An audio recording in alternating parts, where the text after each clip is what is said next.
জোড়া ভূমিকম্পে বিধ্বস্ত ভেনেজুয়েলার কারাকাস, 1 লাখ প্রাণহানির আশঙ্কা। টাকা বা অস্ত্র নয়, ইউরোপের মিত্রদের কাছে শুধু আনুগত্য চায় যুক্তরাষ্ট্র, ট্রাম্পের হাস্যকর মন্তব্য। যুদ্ধ পরবর্তী বাস্তবতায় হরমুজ প্রণালী আর ফিরবে না আগের অবস্থায়, স্পষ্ট বার্তা ইরানের। চুক্তি ভাঙলে নেওয়া হবে কঠোর পদক্ষেপ, ইরানকে ফের হুঁশিয়ারি ট্রাম্পের। শুভেন্দুর বক্তব্য ঘিরে নতুন বিতর্ক, 1.5 মাসে 10,000 বাংলাদেশিকে ফেরত পাঠানোর দাবি। 6 সপ্তাহের বিক্ষোভে অচল বলিভিয়া, জারি করা হয়েছে 90 দিনের জরুরি অবস্থা।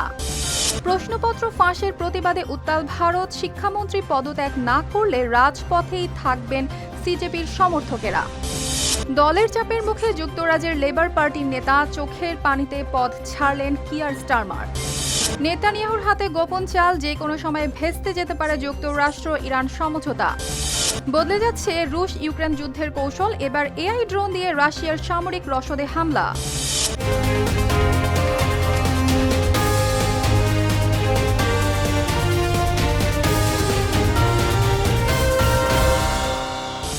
দর্শক, আমন্ত্রণ জানাচ্ছি আরটিভি সপ্তাহের বিশ্বের সঙ্গে আছি আমি অর্পিতা জাহান।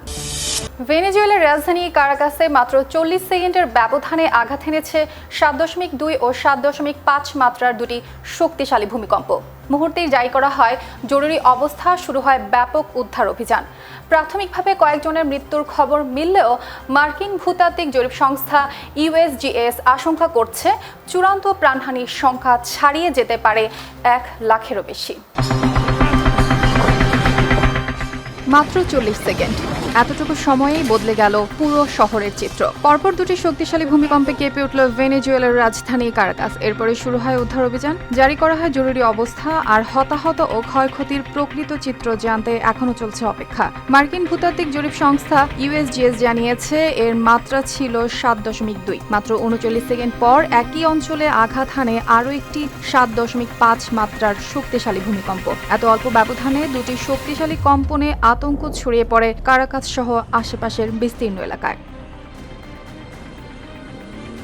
ভূমিকম্পের সময় কারাকাসের একটি অ্যাপার্টমেন্ট ভবনের 7ম তলায় ছিলেন বিবিসি মুন্দোর সাংবাদিক নিকোল কোলস্টার। তার বর্ণনা অনুযায়ী প্রথমে জানালাগুলো প্রবলভাবে কাঁপতে শুরু করে। পরিস্থিতি বুঝে তিনি দ্রুত একটি শক্ত পাথরের দেয়ালের পাশে আশ্রয় নেন। কিছুক্ষণ পর ভবনের অন্য বাসিন্দারা চিৎকার করতে করতে বাইরে বেরিয়ে এলে তিনিও তাদের সঙ্গে নিচে নেমে আসেন। তার কাছে এটি ছিল জীবনের সবচেয়ে শক্তিশালী ভূমিকম্পের অভিজ্ঞতা। প্রথমে একটি বিকট শব্দ শোনা যায়, এরপর ঘরের জিনিসপত্র একের পর এক মেঝেতে পড়ে যেতে থাকে, এমনকি ফ্রিজের ভেতরে রাখা পানির জগও ছিটকে পড়ে। ভূমিকম্পের পরপরই সুনামি সতর্কতা জারি করা হলেও অল্প সময়ের মধ্যেই তা প্রত্যাহার করা হয়। তবে সামাজিক যোগাযোগ মাধ্যমে ছড়িয়ে পড়া ছবি ও ভিডিওতে ধসে পড়া ভবন, ক্ষতিগ্রস্ত সড়ক ও ধ্বংসস্তূপে উদ্ধার কর্মীদের তৎপরতা দেখা গেছে। আহত মানুষে ভরে উঠেছে হাসপাতাল, সাময়িকভাবে বন্ধ রাখা হয়েছে কারাকাসের আন্তর্জাতিক বিমানবন্দর, বিদ্যালয় ও রেল সেবা। পরিস্থিতি মোকাবিলায় ভারপ্রাপ্ত প্রেসিডেন্ট দেলসি রদ্রিগেজ জরুরি অবস্থা জারি করেছেন। চাকাও এলাকার মেয়র গুস্তাভো দুকে জানিয়েছেন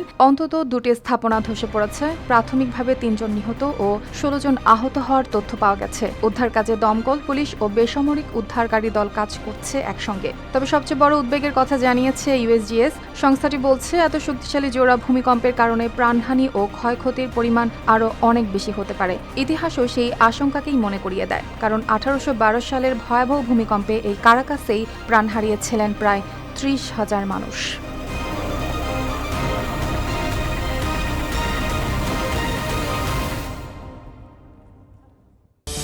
যুক্তরাষ্ট্রের মিত্রদের প্রতি আবারও অসন্তোষ প্রকাশ করলেন মার্কিন প্রেসিডেন্ট ডোনাল্ড ট্রাম্প। ইউরোপের নিরাপত্তায় ওয়াশিংটনের দীর্ঘদিনের ভূমিকার কথা তুলে ধরে তিনি বলছেন, অর্থ নয়, মিত্রদের কাছ থেকে চান শুধু আনুগত্য। সেই বক্তব্য দিতে গিয়ে ব্যবহার করেছেন ব্যতিক্রমী একটি উপমাও। পাশাপাশি বিভিন্ন দেশের নির্বাচনেও নিজের প্রভাবের দাবি করেছেন ট্রাম্প। বিস্তারিত প্রতিবেদনে। In Germany we have 50,000 troops and then you want a little give us a little nudge, give us a little kiss. We don't want much.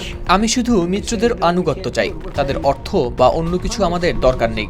বিশ্বের সবচেয়ে শক্তিশালী সামরিক বাহিনী আমাদেরই আছে। ইউরোপ জুড়ে আমাদের হাজার হাজার সেনা মোতায়েন রয়েছে।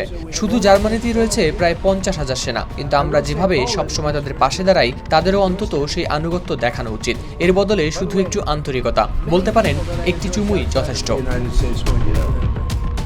এভাবে মিত্র দেশগুলোর কাছ থেকে ডলার কিংবা সামরিক সহায়তা নয়, শুধু ছোট্ট একটি চুমু আশা করেছেন ট্রাম্প। তার দাবি, যুক্তরাষ্ট্র বছরের পর বছর ধরে পালন করে আসছে ইউরোপের নিরাপত্তার সবচেয়ে বড় দায়িত্ব।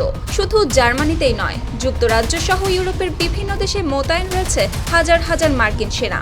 অথচ এর বিনিময়ে মিত্রদের কাছ থেকে যে ধরনের রাজনৈতিক সমর্থন বা বিশ্বস্ততা আশা করেন তা সবসময় পান না বলেও অভিযোগ করেন তিনি। বক্তব্যের এক পর্যায়ে বিভিন্ন দেশের নির্বাচন নিয়েও কথা বলেন ট্রাম্প। তার দাবি, যুক্তরাষ্ট্রের বাইরে যেসব প্রার্থীকে তিনি সমর্থন করে এসেছেন শেষ পর্যন্ত তাদের অনেকেই হয়েছেন বিজয়ী। উদাহরণ হিসেবে তিনি পোল্যান্ডের সাম্প্রতিক নির্বাচনের কথা তুলে ধরে বলেন, যাকে তিনি সমর্থন করেছিলেন তিনি শুরুতে অনেক পিছিয়ে থাকলেও শেষ পর্যন্ত হয়েছেন বিজয়ী। ট্রাম্পের ভাষায় গত 50 বছরের মধ্যে ইউরোপের অন্যতম বড় রাজনৈতিক অঘটন ছিল সেই ফলাফল। একই সঙ্গে কলম্বিয়ার সাম্প্রতিক নির্বাচন নিয়েও সন্তোষ প্রকাশ করেন মার্কিন প্রেসিডেন্ট। তিনি দাবি করেন সেখানেও জয়ী হয়েছেন তার সমর্থিত প্রার্থী। এছাড়া দক্ষিণ আমেরিকার আরও কয়েকজন নেতার কথাও উল্লেখ করে ট্রাম্প বলেন, তিনি সাধারণত লড়াকু ও দৃঢ়চেতা ব্যক্তিদেরই সমর্থন করেন, আর তার বিশ্বাস শেষ পর্যন্ত জনগণের আস্থা অর্জন করেন তারাই।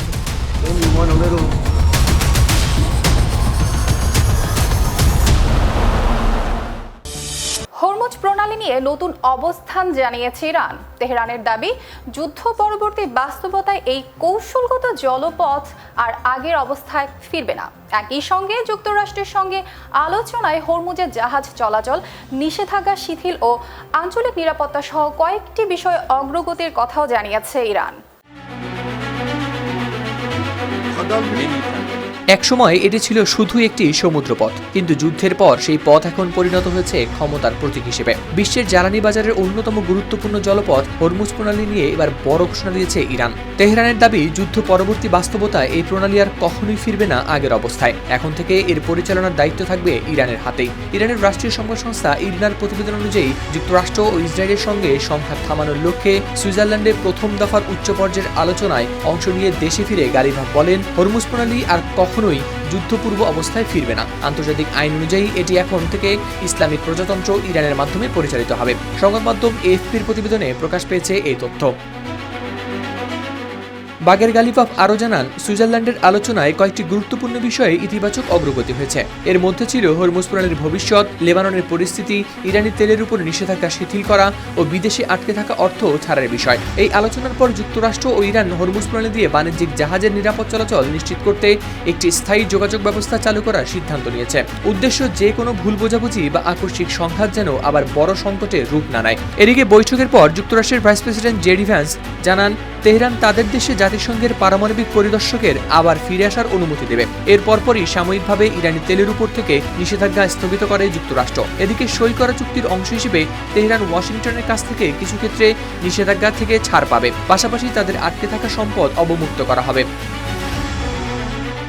যুদ্ধের শুরুতে ইরান বন্ধ করে দিয়েছিল হরমুজ প্রণালী, পরে সমঝোতার পর সেটি আবার খুলে দেওয়া হয়। কিন্তু লেবাননে নতুন করে ইসরায়েলি হামলা শুরু হলে তেহরান আবারও সাময়িকভাবে প্রণালী বন্ধের ঘোষণা দেয়। সেই উত্তেজনার মধ্যেই কাতার ও পাকিস্তানের মধ্যস্থতায় দুই পক্ষ সার্বক্ষণিক যোগাযোগ ব্যবস্থা চালুর বিষয়ে একমত হয়। গালিভাভ অবশ্যই এটিকে শেষ নয়, বরং দেখছেন শুরু হিসেবেই। তার মতে এখনো অনেক পথ বাকি, সামনে আরো কঠিন আলোচনা হবে। তবে এই প্রথমবারের মতো এমন কিছু বিষয়ে অগ্রগতি হয়েছে যা কয়েক মাস আগেও অসম্ভব মনে হয়েছিল।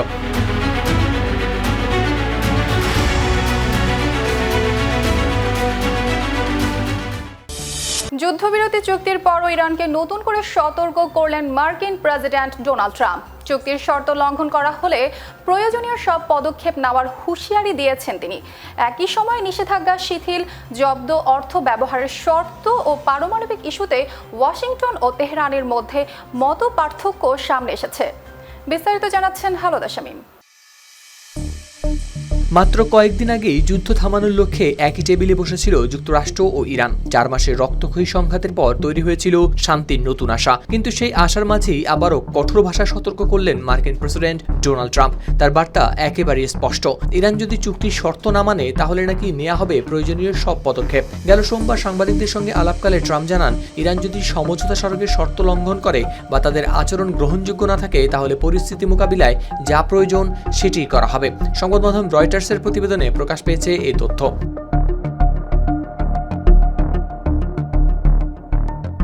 এদিকে গেল সপ্তাহে ট্রাম্প ও ইরানের প্রেসিডেন্ট মাসুদ পেজেশকিয়ান নিজ নিজ দেশের পক্ষে একটি সমঝোতা স্মারকে সই করেন। প্রায় 4 মাস ধরে চলা যুদ্ধের পর এই সমঝোতা দুই দেশের সম্পর্ক নতুন পথে এগোনোর সম্ভাবনা তৈরি করেছে। এই যুদ্ধের সময় যুক্তরাষ্ট্র ও ইসরায়েলের হামলার জবাবে ইরান শুধু ইসরায়েল নয়, উপসাগরীয় অঞ্চলে থাকা মার্কিন সামরিক ঘাঁটিতেও চালিয়েছিল হামলা। সেই উত্তেজনার পর এখন দুই পক্ষ স্থায়ী শান্তির লক্ষ্যে করছে আলোচনা। এমনকি আলোচনায় কয়েকটি বিষয় অগ্রগতির কথাও জানিয়েছে দুই দেশ। তার অংশ হিসেবে যুক্তরাষ্ট্র সাময়িকভাবে 60 দিনের জন্য ইরানের তেল রপ্তানির উপর শিথিল করেছে নিষেধাজ্ঞা। তবে পারমাণবিক কর্মসূচি ও লেবাননের যুদ্ধবিরতির মতো সবচেয়ে স্পর্শকাতর বিষয়গুলো এখনও রয়ে গেছে অমীমাংসিত। এদিকে ট্রাম্প দাবি করেছেন, ইরানের জন্য যে জব্দ অর্থ ছাড় করা হচ্ছে সেই অর্থ শেষ পর্যন্ত খাদ্যপণ্য কেনার কাজেই ব্যবহার হবে। তার মতে ইরানের খাদ্য সংকট মোকাবিলায় প্রয়োজন হবে এই অর্থ এবং এর বড় অংশই ফিরে আসবে যুক্তরাষ্ট্রের কৃষকদের কাছে। কিন্তু এই ব্যাখ্যার সঙ্গে একমত নয় তেহরান। ইরানের কেন্দ্রীয় ব্যাংকের গভর্নর আব্দুল নাসের হেম্মতি জানান, সমঝোতা স্মারকে কোথাও বলা হয়নি যে এই অর্থ শুধু যুক্তরাষ্ট্র থেকে কৃষি পণ্য কেনার জন্যই ব্যবহার করতে হবে। তার মতে নিষেধাজ্ঞার আওতার বাইরে থাকা অন্যান্য প্রয়োজনীয় পণ্য আমদানিতেও ব্যয় করা যাবে এই অর্থ। এই অবস্থায় দুই দেশের অবস্থানের পার্থক্য আবারও হয়ে উঠেছে স্পষ্ট। একদিকে ওয়াশিংটন অর্থ ব্যবহারের বিষয়ে দিচ্ছে নিজস্ব ব্যাখ্যা, অন্যদিকে তেহরান বলছে সেই ব্যাখ্যা চুক্তির অংশ নয়। ফলে মধ্যপ্রাচ্যের এই শান্তি প্রক্রিয়া এখন দাঁড়িয়ে আছে এক সূক্ষ্ম ভারসাম্যের উপর। একটি ভুল পদক্ষেপ, একটি শর্তভঙ্গ কিংবা একটি রাজনৈতিক সিদ্ধান্ত, সবকিছুই আবার অঞ্চলটিতে ফিরিয়ে আনতে পারে সংঘাতের আগুন।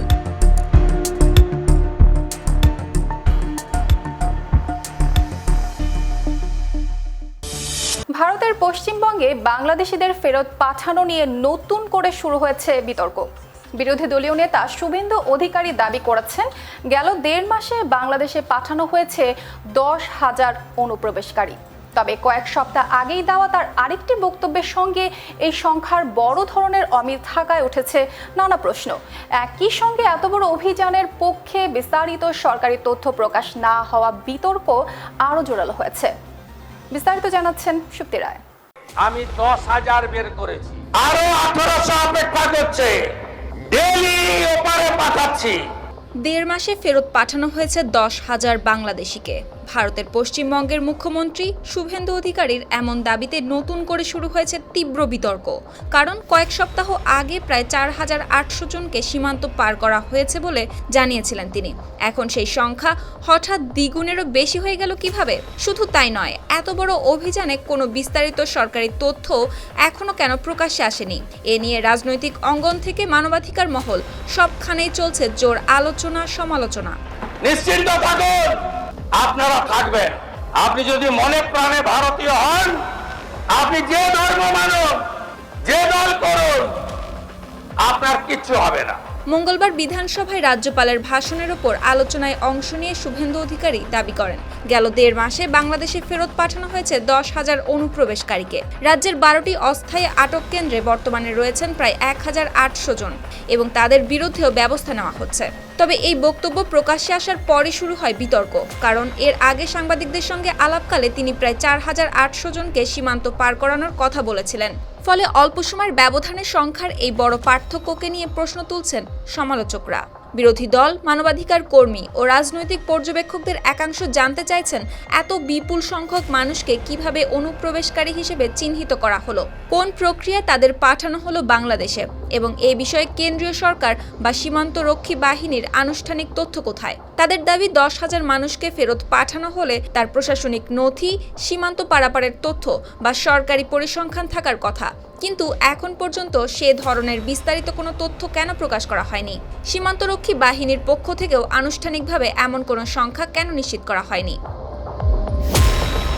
এরই মধ্যে সীমান্তবর্তী এলাকায় নারী ও শিশুসহ কয়েকটি পরিবারকে নো ম্যানস ল্যান্ডে নিয়ে যাওয়ার ঘটনা নিয়েও শুরু হয়েছে আলোচনা। সামাজিক মাধ্যমে ছড়িয়ে পড়া ভিডিওগুলোতে মানবিক সংকটের চিত্র দেখা যায়।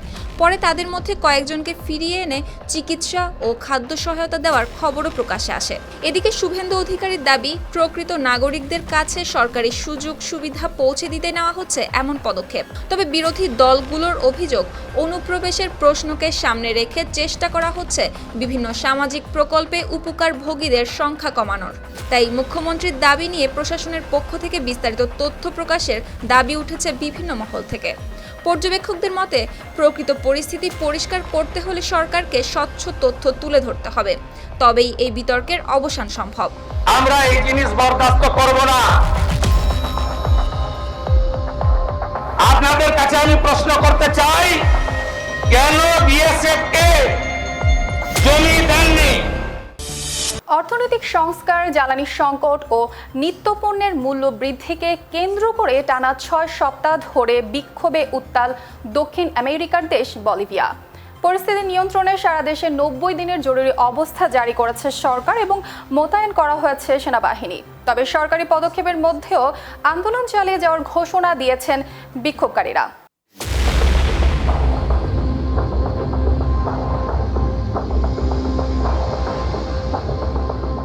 কখনো কখনো একটি দেশের সংকট এতটাই গভীর হয়ে ওঠে যখন মানুষের রাগ, ক্ষোভ আর হতাশা মিলেমিশে থামিয়ে দেয় পুরো একটি দেশকে। খালি হয়েছে দোকানপাট, জ্বালানি স্টেশনেও লম্বা লাইন। ওষুধের সংকটে উদ্বিগ্ন হয়ে ওঠে পরিবারগুলো। ঠিক এমনই এক অস্থির সময়ের মধ্য দিয়ে যাচ্ছে দক্ষিণ আমেরিকার দেশ বলিভিয়া। শ্রমিক ইউনিয়ন, আদিবাসী গোষ্ঠী ও কোকো চাষিরা রাজপথে নেমে বিভিন্ন শহরে চালিয়ে যাচ্ছেন মিছিল ও অবরোধ। বহু সড়কে দেখা গেছে ব্যারিকেড। 6 সপ্তাহ ধরে চলা এই অবরোধে খাদ্য সংকট, জ্বালানি সংকট আর অচল অর্থনীতি। পরিস্থিতি এমন জায়গায় পৌঁছেছে যে শেষ পর্যন্ত জরুরি অবস্থা জারি করে সেনাবাহিনী নামাতে বাধ্য হয়েছেন বলিভিয়ার প্রেসিডেন্ট রদ্রিগো পাজ। সংবাদ মাধ্যম দ্য গার্ডিয়ানের প্রতিবেদনে প্রকাশ পেয়েছে এই তথ্য। এদিকে টেলিভিশনে জাতির উদ্দেশ্যে দেওয়া ভাষণে প্রেসিডেন্ট রদ্রিগো পাজ বলেন, আগামী 90 দিনের জন্য সারা দেশে জরুরি অবস্থা কার্যকর থাকবে। এই সময় যে কোনো ধরনের বিক্ষোভ নিষিদ্ধ থাকবে ও দেশের বিভিন্ন স্থানে মোতায়েন করা হবে সামরিক বাহিনী। তিনি আরও ইঙ্গিত দিয়েছেন, আইন ভঙ্গকারীদের বিরুদ্ধে নেওয়া হবে কঠোর ব্যবস্থা। একই সঙ্গে তার দাবি, এই পদক্ষেপ মানুষের স্বাভাবিক জীবন কেড়ে নেওয়ার জন্য নয়, বরং নেওয়া হয়েছে তা ফিরিয়ে আনার জন্য। প্রেসিডেন্টের এই ঘোষণার কয়েক ঘন্টার মধ্যেই এল আল্টো শহরে সেনা ও সশস্ত্র পুলিশের টহল শুরু হয়। ভারী বুলডোজার দিয়ে রাস্তার অবরোধ সরানোর কাজও শুরু হয়েছে। এফপির প্রতিবেদনে জানা যায়, শহরের বিভিন্ন এলাকায় সামরিক যান ও পুলিশের উপস্থিতি চোখে পড়েছে। দীর্ঘদিনের অবরোধে ক্লান্ত হয়ে পড়া অনেক বাসিন্দাও স্বাগত জানিয়েছেন সেনাদের। কেউ কেউ দিয়েছেন হাততালি। রাজধানী লাপাজেও শুরু হয়েছে উত্তেজনা। প্রেসিডেন্ট প্রাসাদের সামনে মোতায়েন করা হয়েছে সামরিক পুলিশ ও নৌবাহিনীর সদস্যদের। গুরুত্বপূর্ণ এলাকাগুলোতে অবস্থান নিয়েছে বিশেষ নিরাপত্তা ইউনিট। গেল 2 দশকের মধ্যে প্রথম অসমাজতান্ত্রিক সরকার হিসেবে ক্ষমতায় আসা রদ্রিগো পাজ দায়িত্ব নেয়ার 1 বছরেরও কম সময়ের মধ্যেই পড়েছেন বড় ধরনের রাজনৈতিক সংকটে। বিক্ষোভকারীরা চাইছেন তিনি উদার অর্থনৈতিক সংস্কার থেকে সরে আসুন এবং পদত্যাগ করুন। সরকার আলোচনার ইঙ্গিত দিলেও এখনও শান্ত হয়নি পরিস্থিতি। একটি বড় শ্রমিক ইউনিয়নের সঙ্গে সমঝোতা হলেও আরেকটি আদিবাসী গোষ্ঠী ঘোষণা দিয়েছে আন্দোলন চালিয়ে যাওয়ার। এখনও 40টিরও বেশি স্থানে রয়েছে অবরোধ। বলিভিয়ার পাহাড়ি শহরগুলোতে তাই এখনও ভাসছে অস্থিরতার ধোঁয়া।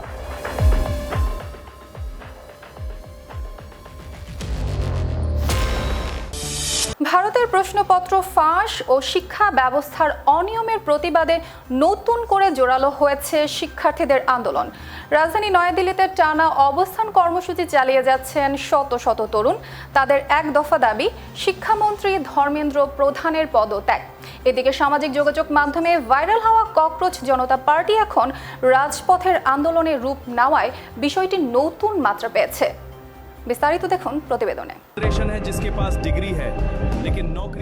কয়েক সপ্তাহ আগেও যেটাকে অনেকে ভেবেছিলেন নিছক ইন্টারনেটের মিমস হিসেবে, সেটাই এখন রূপ নিয়েছে ভারতের রাজপথের এক বাস্তব আন্দোলনে। তীব্র গরম, পুলিশের কড়া নজরদারি, খাবার ও পানির সংকট, কোনো কিছুই যেন থামাতে পারছে না বিক্ষোভকারীদের। তাদের একটাই দাবি, শিক্ষামন্ত্রী ধর্মেন্দ্র প্রধানকে করতে হবে পদত্যাগ। নয়াদিল্লির যন্তর মন্তরে শত শত তরুণ এখন অবস্থান করছেন দিনরাত। জুন মাসের প্রচন্ড গরমে কেউ শুয়ে আছেন ফুটপাতে, কেউ গুনছেন গান, আবার কেউ গোল হয়ে বসে আলোচনা করছেন দেশের রাজনীতি নিয়ে। পুলিশের নিষেধাজ্ঞা ও ব্যাপক নিরাপত্তা ব্যবস্থা সত্ত্বেও দ্বিতীয় দিনেও আরও অনেকে যোগ দিয়েছেন আন্দোলনে। সংবাদ মাধ্যম আল জাজিরার প্রতিবেদনে প্রকাশ পেয়েছে এই তথ্য। এই আন্দোলনের নেতৃত্ব দিচ্ছেন ককরোচ জনতা পার্টি বা সিজেপির নেতা অভিজিৎ দীপকে। যুক্তরাষ্ট্রের বোস্টন ইউনিভার্সিটি থেকে সদ্য স্নাতক শেষ করে তিনি দেশে ফিরেছেন। মূলত ভারতীয় তরুণদের ক্ষোভ ও হতাশাকে সামাজিক যোগাযোগ মাধ্যম থেকে সরাসরি রাজপথে নিয়ে এসেছেন তিনি। ভারতের প্রায় অর্ধেক মানুষের বয়স 25 বছরের নিচে। পড়াশুনো ও চাকরির তীব্র প্রতিযোগিতার মধ্যে প্রশ্নপত্র ফাঁস ও পরীক্ষায় অনিয়মের ঘটনায় ক্ষোভ জমে উঠেছিল অনেক দিন ধরেই। সেই ক্ষোভই এখন রূপ নিয়েছে আন্দোলনে। এর সবকিছু শুরু হয়েছিল একটি মন্তব্যকে ঘিরে। গেল মে মাসে ভারতের প্রধান বিচারপতি তরুণদের তেলাপোকার সঙ্গে তুলনা করলে ক্ষুব্ধ হয়ে অভিজিৎ সামাজিক যোগাযোগ মাধ্যমে লিখেছিলেন, সব তেলাপোকা যদি একসঙ্গে দল বাঁধে তাহলে কি হবে। সেই পোস্টটি ভাইরাল হয় দ্রুত। এরপরই জন্ম নেয় ককরোচ জনতা পার্টি সিজেপি। বর্তমানে ইনস্টাগ্রামে এই সংগঠনের অনুসারীর সংখ্যা 2,20,00,000 ছাড়িয়েছে।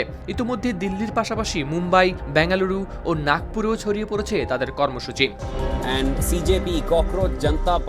এদিকে মেডিকেল ভর্তি পরীক্ষার প্রশ্নপত্র ফাঁসের অভিযোগে পরীক্ষা বাতিল হবার পর পরিস্থিতি এতটাই ভয়াবহ হয়ে উঠেছে যে দুই পরীক্ষার মধ্যবর্তী সময়ে দেশের বিভিন্ন প্রান্তে 1 ডজনেরও বেশি শিক্ষার্থীর আত্মহত্যার খবর সামনে এসেছে। ফলে আরও জোরালো হয়েছে আন্দোলনের দাবি। পুলিশ আন্দোলনকারীদের সরিয়ে দিতে খাবার ও পানির সরবরাহ বন্ধ করার মতো কৌশল নিয়েছে, কিন্তু তাতেও দমে যাননি বিক্ষোভকারীরা। পরিবারগুলোর আপত্তি সত্ত্বেও বহু তরুণ এখনো রাত কাটাচ্ছেন রাস্তায়। অভিজিৎ দীপকে ও তার সমর্থকেরা স্পষ্ট জানিয়ে দিয়েছেন, শিক্ষামন্ত্রী ধর্মেন্দ্র প্রধান পদত্যাগ না করা পর্যন্ত তারা রাজপথ ছাড়বেন না। আর যদি সত্যিই সেই পদত্যাগ ঘটে তাহলে নরেন্দ্র মোদীর দীর্ঘ 12 বছরের শাসনামলে সেটিই হবে কোনো মন্ত্রীর প্রথম পদত্যাগের ঘটনা।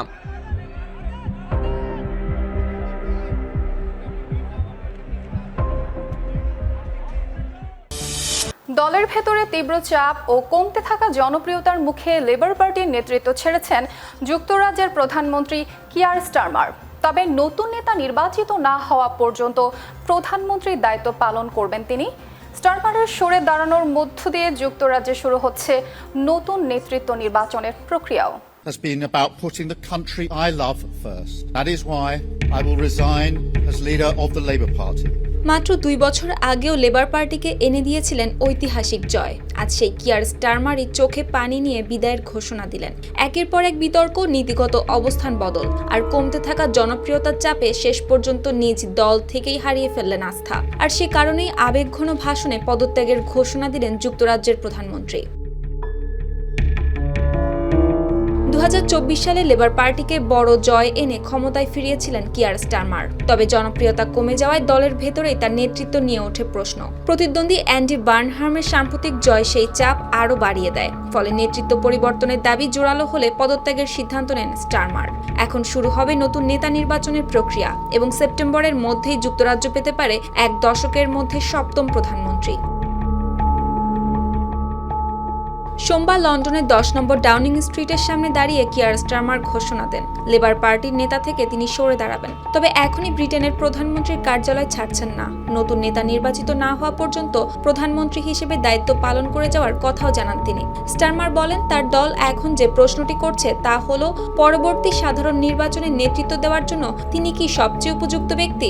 এরপরই সেই প্রশ্নের উত্তর তিনি সংসদীয় দলের কাছ থেকে শুনেছেন এবং সানন্দে সেই উত্তর গ্রহণ করেছেন, কারণ তার প্রত্যেকটি সিদ্ধান্ত ছিল দেশকে সবার আগে রাখার জন্য। আর এ কারণেই লেবার পার্টির নেতা থেকে পদত্যাগ করবেন তিনি। এদিন সকালে রাজা তৃতীয় চার্লসের সঙ্গেও কথা বলেছেন বলে জানান স্টারমার। তিনি প্রতিশ্রুতি দেন, নতুন নেতৃত্বের কাছে ক্ষমতা হস্তান্তরের পুরো প্রক্রিয়াটি সুশৃঙ্খলভাবে সম্পন্ন করতে সর্বোচ্চ চেষ্টা করবেন এবং পূর্ণ সমর্থন দেবেন তার উত্তরসূরিকেও। তবে বক্তব্যের শেষ দিকে আবেগপ্রবণ হয়ে পড়েন ব্রিটিশ প্রধানমন্ত্রী। পানি দেখা যায় তার চোখে, ভারী হয়ে যায় কণ্ঠ, যেন বিদায়ের সেই মুহূর্তে রাজনৈতিক চাপের বাইরে সামনে চলে আসে একজন সাধারণ মানুষের ব্যক্তিগত অনুভূতি।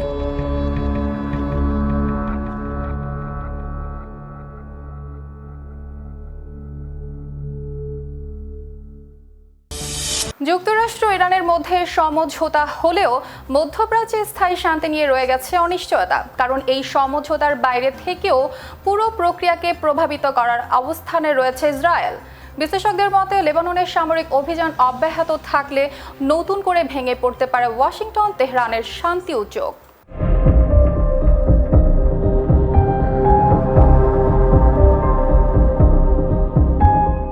মধ্যপ্রাচ্যের যুদ্ধ যেন থামার কাছাকাছি এসে আবারও দাঁড়িয়ে গেছে নতুন এক অনিশ্চয়তার সামনে। ওয়াশিংটন ও তেহরান বহু মাসের উত্তেজনা ও সংঘাতের পর অবশেষে পৌঁছেছে একটি সমঝোতা স্মারকে। কিন্তু মার্কিন প্রেসিডেন্ট ডোনাল্ড ট্রাম্পের বহুল প্রতীক্ষিত এই চুক্তির সমীকরণে এমন একজন আছেন যিনি এর অংশ না হলেও পুরো প্রক্রিয়াটাই ভেস্তে দেওয়ার ক্ষমতা রয়েছে তার হাতে। আর তিনি হলেন দখলদার ইসরায়েলের বর্বর প্রধানমন্ত্রী বেনিয়ামিন নেতানিয়াহু।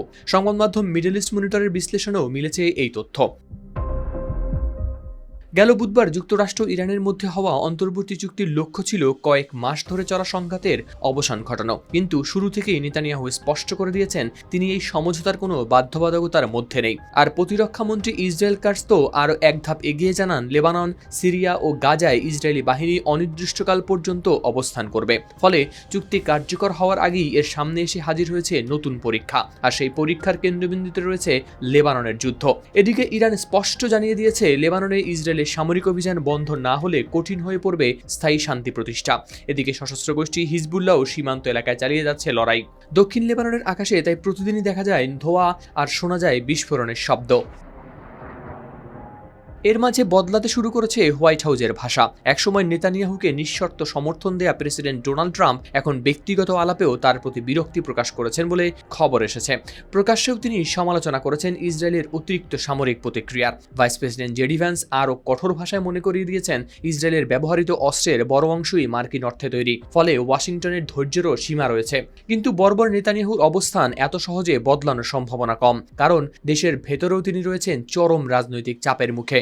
যুদ্ধের মাধ্যমে ইরানের শাসন ব্যবস্থা পরিবর্তন কিংবা তাদের পারমাণবিক সক্ষমতা ধ্বংসের মতো বড় লক্ষ্যগুলোর কোনোটি অর্জন করতে পারেননি তিনি। এছাড়া সামনে নির্বাচন, মাথায় ঝুলছে দুর্নীতির মামলাও, আবার তার সরকারও টিকে আছে উগ্রপন্থী মিত্রদের সমর্থনে। তাই এই অবস্থায় যুদ্ধ থামানো রাজনৈতিকভাবে তার জন্য হয়ে উঠতে পারে বেশ আত্মঘাতী। সমর বিশ্লেষকরা বলেন নেতানিয়াহু চুক্তি ভাঙার জন্য প্রকাশ্যে কিছু করারও প্রয়োজন নেই। শুধু লেবাননে বর্তমান সামরিক অভিযান অব্যাহত থাকলেই পরিস্থিতি আবার হতে পারে বিস্ফোরণমুখী। তখন ইরান মনে করতে পারে যুক্তরাষ্ট্র নিজের মিত্রকেই নিয়ন্ত্রণ করতে পারছে না, আর সেখান থেকেই ভেঙে পড়তে পারে পুরো শান্তি প্রক্রিয়া। আন্তর্জাতিক কূটনীতিতে এমন পক্ষকে বলা হয় স্পয়লার, যারা কোনো চুক্তির অংশ না হয়েও ক্ষমতা রাখে পুরো চুক্তিকে ধ্বংস করার।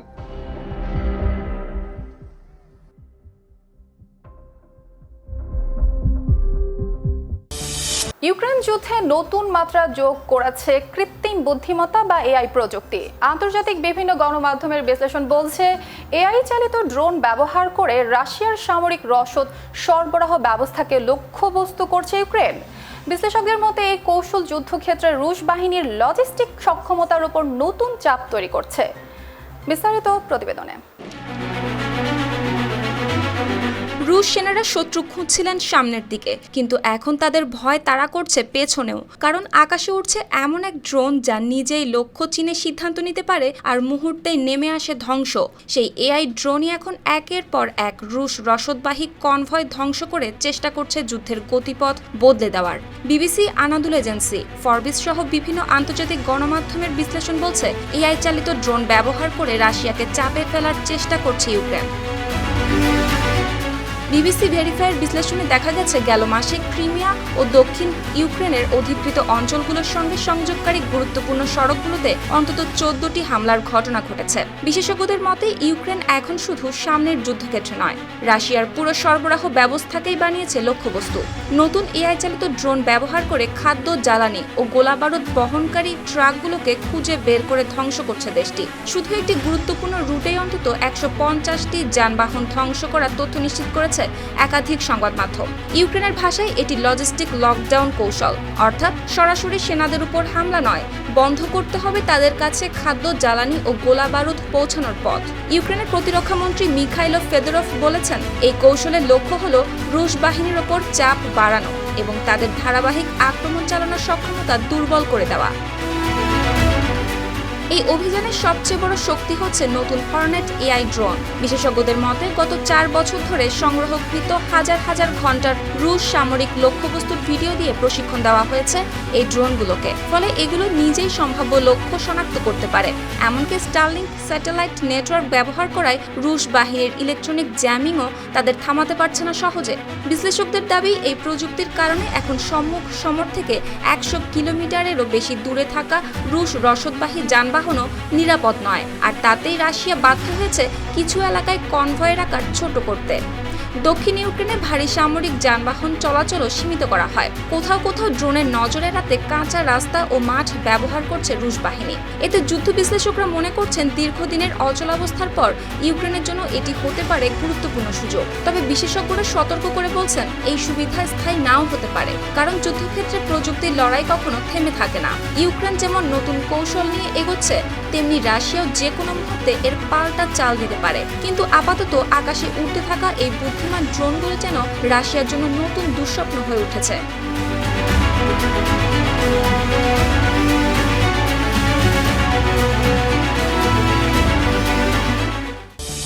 দর্শক, সপ্তাহের বিষয় পর্যন্তই। শেষ করার আগে শিরোনামগুলো জানিয়ে দেব আরেকবার। জোড়া ভূমিকম্পে বিধ্বস্ত ভেনেজুয়েলার কারাকাস, 1 লাখ প্রাণহানির আশঙ্কা। টাকা বা অস্ত্র নয়, ইউরোপের মিত্রদের কাছে শুধু আনুগত্য চায় যুক্তরাষ্ট্র, ট্রাম্পের হাস্যকর মন্তব্য। যুদ্ধ পরবর্তী বাস্তবতায় হরমুজ প্রণালী আর ফিরবে না আগের অবস্থায়, স্পষ্ট বার্তা ইরানের। চুক্তি ভাঙলে নেওয়া হবে কঠোর পদক্ষেপ, ইরানকে ফের হুঁশিয়ারি ট্রাম্পের। শুভেন্দুর বক্তব্য ঘিরে নতুন বিতর্ক, 1.5 মাসে 10,000 বাংলাদেশিকে ফেরত পাঠানোর দাবি। 6 সপ্তাহের বিক্ষোভে অচল বলিভিয়া, জারি করা হয়েছে 90 দিনের জরুরি অবস্থা। প্রশ্নপত্র ফাঁসের প্রতিবাদে উত্তাল ভারত, শিক্ষামন্ত্রী পদত্যাগ না করলে রাজপথেই থাকবেন সিজেপির সমর্থকেরা। দলের চাপের মুখে যুক্তরাজ্যের লেবার পার্টির নেতা, চোখের পানিতে পদ ছাড়লেন কিয়ার স্টারমার। নেতানিয়াহুর হাতে গোপন চাল, যে কোনো সময় ভেস্তে যেতে পারে যুক্তরাষ্ট্র ইরান সমঝোতা। বদলে যাচ্ছে রুশ ইউক্রেন যুদ্ধের কৌশল, এবার এআই ড্রোন দিয়ে রাশিয়ার সামরিক রসদে হামলা। দর্শক, এই ছিল সপ্তাহের বিষয়ে। এতক্ষণ সঙ্গে থাকার জন্য ধন্যবাদ।